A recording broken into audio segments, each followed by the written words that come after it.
Hallelujah प्रभु यीशुଙ୍କର गौरवमय नाम रे म आपण समस्त को स्वागत करूछु। आज विषय होची आशीर्वाद आज्ञा मानिबा द्वारा आसी थाए। आशीर्वाद आज्ञा मानिबा द्वारा आसे। जगत लोकान को धारणा यही आशीर्वाद अर्थ धन संपत्ति चाकर चाकराणी प्रसिद्धि केवल भल पाठ पढ़ी भल चाकरी करने द्वारा आसे बा टैलेंट द्वारा आसे बा जे बापा माँ धनी अच्छी ताहले मध्य आशीर्वाद आसे। किंतु बाइबल कहे जे तुम्हें जे आज्ञा मानिब ताहले तुम्हें आशीर्वाद पाए, ताहले तुम्हें उन्नति करिब, ताहले तुम्हें ऊपर को जीव केते बळे जदि परमेश्वर को आज्ञा गुड़ाक मानिबा। आज विषय होची आशीर्वाद आज्ञा मानिबा द्वारा आसे। जगतर कौन विषय करने द्वारा आसे न पाए, केवल आज्ञा मानिबा द्वारा आसे। बाइबल आज आम ता जानिबा द्वितीय विवरण 28 पर्वर 1 पदरु नहीं 7 पदर शेष पर्यंत लिखा हो परमेश्वर जे जे आज्ञा देइछंती सेही सब मानिबाकू और करिबाकू यत्नशील हुओ। लिखा हो परमेश्वर जहाँ जहाँ आज्ञा देइछंती सेही सब विषय मानिया पई आमे यत्नशील हबा ताहले कोन हबो तेबे तुमे पृथ्वीस्थ समस्त लोक अपेक्षा श्रेष्ठ लोक हबो। अर्थ ए पृथ्वी पाखापाखि 800 कोटी लोक रहउछंती। एटी प्रभु कहउछन तुमे तुम आज्ञा मानिया पई यत्नशील हबो पृथ्वी प्रत्येक लोक मानक मध्य तुमे श्रेष्ठ हबो। हालेलुया तुमे महान हबो, तुम उन्नति कर आशीर्वाद देवी लोक तुमको देखिए जानी पारे। हाँ यार आशीर्वाद कथा कहूँ यार आशीर्वाद परमेश्वर आड़ू आसी अच्छी देखा पृथ्वी प्रत्येक लोक मान मध्य से तुमको श्रेष्ठ करेंगे। आउ कौन लिखा ना आशीर्वाद तुम संग धर जो परमेश्वर आमको आशीर्वाद तेबे ताहा केवल 6 दिन 6 मास कि 6 वर्ष नुह लेकिन संग धर अर्थ जे पर्यंत धरा पृष्ठ अच्छी से पर्यंत परमेश्वर को आशीर्वाद गुड़ाक मो संगे खाली सेतिक नुहे तुम्हें नगर रे धन्य हब, क्षेत्र धन्य हब, तुम शरीर फल तुम भूमिर फल तुम पशुर फल धन्य हेब, तुम चांगुड़ी और तुम मैदा पात्र धन्य हेब, तुम गृह को आसिया बेले और बाहर को जीवा बेले तुम्हें धन्य हब, तुम समस्त शत्रु को आगे आगे परमेश्वर परास्त करे। परमेश्वर कहते तुम तुम आज्ञा मानिब तुम बाहर जीवार भीतर आसबार तुम्हें धन्य हब, तुम शरीर फल पशुर फल क्षेत्र फल धन्य हब, तुम शत्रु मान कौन करी ना आगे आगे परास्त करी तुमको मुझे श्रेष्ठ करी आम समस्त आशीर्वाद जेपन तुम जगत अछ तुम पछ धर तुम संग धर केते बेले जिते परमेश्वर को आज्ञा को यत्नताशीलता सहित यत्नवान हो आज्ञा गुड़ाक मानिबा परमेश्वर दया करेंगे। जदि से द्वितीय विवरण 28 पर्वर 15 पद रु 19 पदर शेष पद पढ़े ये लिखा जाऊ जदि आम आज्ञा न मानिबा ताहले कौन हम ना आम जीवन आशीर्वाद बदल अभिशाप आसब। हालेलुया अभाव आसब, अशांति आसब, कष्ट आसब। हालेलुया जदि आम मानिबा आज्ञा ताले आशीर्वाद आसब, न मानिबा ताले आम अभिशाप आसब। हालेलुया तो बर्तमान जाना आज्ञा गुड़ाक कौन आपन समस्त जानते यात्रा पुस्तक जदि आप 20 पर्वर तलू तलू पढ़े आप 10 आज्ञा लिखा जाऊँ 10 आज्ञा को भांगिकी विभिन्न प्रकार आज्ञा गुड़ा कौन है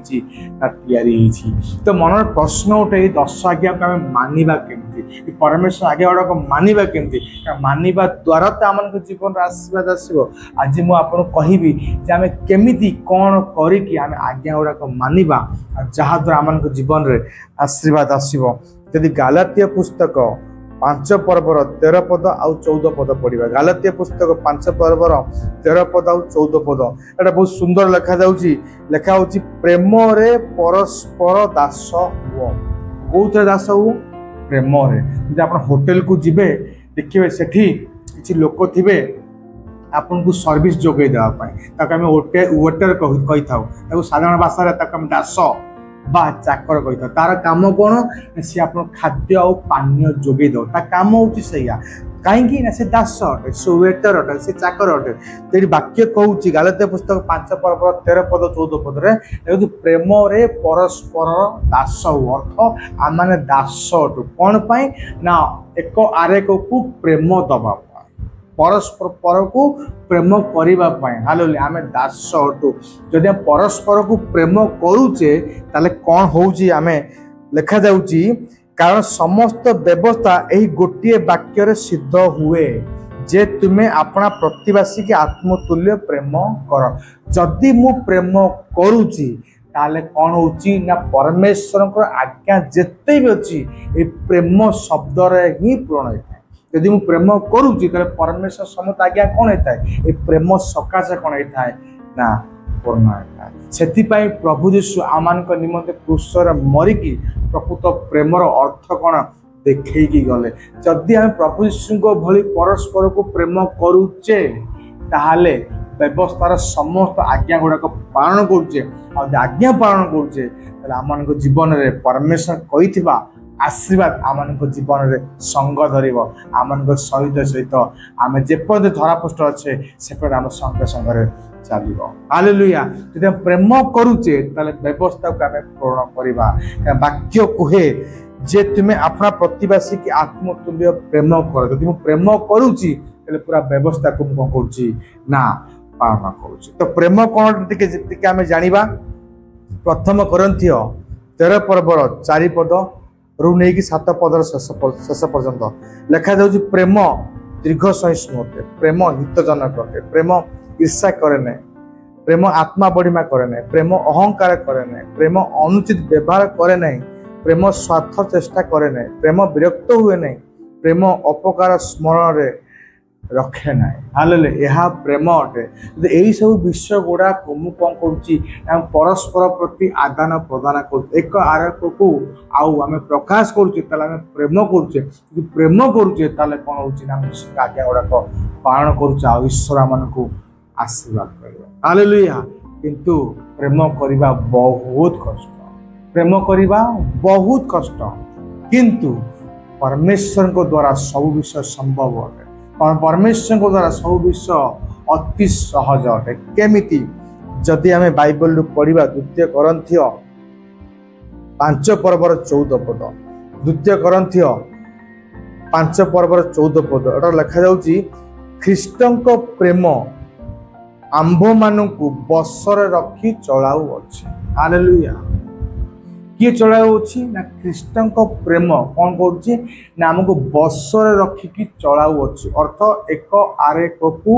परस्पर को भल पाइबापी प्रेम करने साहाय्य करुच्ची किए ना ख्रीष्टंक प्रेम मु चेष्टा करी निज प्रेम द्वारा मन को प्रेम कर माँ बापा चेष्टा करी मते प्रेम कर सार सांग साथी चेष्टा करी मते प्रेम करे ना केवल जदि किए जन कर से ख्रीष्टंक प्रेम अर्थ ख्रीष्ट निजे अर्थ प्रभु यीशु जदि प्रभु यीशु आम भितर अच्छा सी प्रेम द्वारा कौन करेंगे ना एक आरेक को प्रेम करने मत बल दे परस्पर को प्रेम करने बल देवे जहाद्वारा कौन हम ना मु व्यवस्था को पालन करी आज्ञा को पालन करी पूर्ण करी परमेश्वर मते आशीर्वाद करेंगे हालेलुया भल पाइबा प्रेम करवा सहज नुहे किंतु सहज सेतेबेले यदि ख्रीष्ट आम भीतर अच्छा प्रभु यीशु आम भीतर अच्छा आत्मा जी पवित्र आत्मा आम भीतर अच्छा से आम भीतर अच्छा सी आम को बल देवे प्रेम करने हालेलुया सी आम को बल देवे आ प्रेम द्वारा 10 आज्ञा को आज्ञा गुड़ा को पूर्ण करने जो जिते बड़े 10 आज्ञा को पालन करी पूर्ण करी परमेश्वर मत दया करेंगे आशीर्वाद करेंगे हालेलुया आज्ञा आशीर्वाद द्वारा यदि आम आज्ञा मानुचे आज्ञा मानिबा द्वारा आम जीवन में आशीर्वाद आसता हालेलुया आसतु प्रार्थना करबा प्रिय प्रभु मु धन्यवाद करे प्रशंसा करे गौरव करे जीवित प्रभु आज आम जानलु आशीर्वाद केवल आज्ञा मानिबा द्वारा आसता बल दिए प्रभु प्रभु आज्ञा मानिया धन्यवाद करूँ प्रभु यीशु नाम मागु आमेन आमेन प्रभु यीशु आप समस्त को आशीर्वाद कर धन्यवाद।